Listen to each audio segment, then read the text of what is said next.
इतिहास में सिर्फ एक ही इंसान ऐसा है जिसके सामने पूरा राजवंश कांप गया और जिसने 21 बार धरती को क्षत्रियों से खाली कर दिया।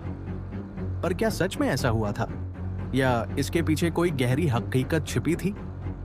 कहते हैं जब अन्याय चरम पर पहुंच जाता है तो प्रकृति खुद न्याय के लिए किसी को चुन लेती है और इस बार चुना गया एक शांत सरल ब्राह्मण का पुत्र राम। लेकिन दुनिया ने उन्हें जाना भगवान परशुराम के नाम से। उनका बचपन तपस्या में बीता, लेकिन राजाओं का अहंकार बढ़ता गया और एक दिन अत्याचारी राजा कार्तवीर्य अर्जुन उनके आश्रम में घुस आया। पहले पशु छीने, फिर भोजन लूटा और आखिर में रब के उनके पिता जमदग्नि का वध कर दिया। उस पल परशुराम की आंखों में जो आग जली वो सिर्फ क्रोध नहीं था, वो अधर्म के अंत की शुरुआत थी। उन्होंने परशु उठाया और कहा, अब न्याय होगा, वो भी इस धरती पर यहीं अभी। पहला युद्ध, अकेले परशुराम बनाम पूरी सेना। दूसरा युद्ध, सेना बढ़ गई, परशुराम नहीं हिले।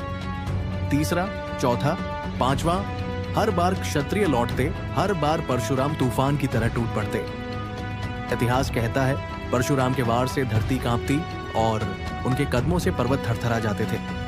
लोगों को डर लगने लगा, ये मनुष्य है या कोई प्रलय?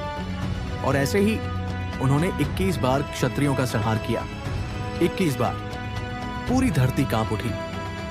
लोग समझते हैं कि परशुराम ने क्षत्रियों का अंत इसलिए किया क्योंकि वे क्रोध में थे, लेकिन सच्चाई कुछ और थी। उन्होंने कभी धर्म वाले क्षत्रियों पर वार नहीं किया। उन्होंने सिर्फ उन्हीं को मारा जो अत्याचारी थे। उनका लक्ष्य राजवंश खत्म करना नहीं था, अधर्म खत्म करना था। और जब 21 बार के बाद अहंकार टूट गया, अन्याय मिट गया, तब परशुराम ने कहा, मेरा क्रोध समाप्त, अब मैं फिर तप में लौटता हूं। उन्होंने परशु भूमि पर रख दिया और शांत होकर पहाड़ों में चले गए। और यही है हकीकत। ये कहानी विनाश की नहीं, धर्म की रक्षा की है। आज भी कहा जाता है परशुराम जीवित हैं, क्योंकि जो धर्म के लिए खड़े होते हैं उन्हें समय भी हार नहीं सकता। जय परशुराम।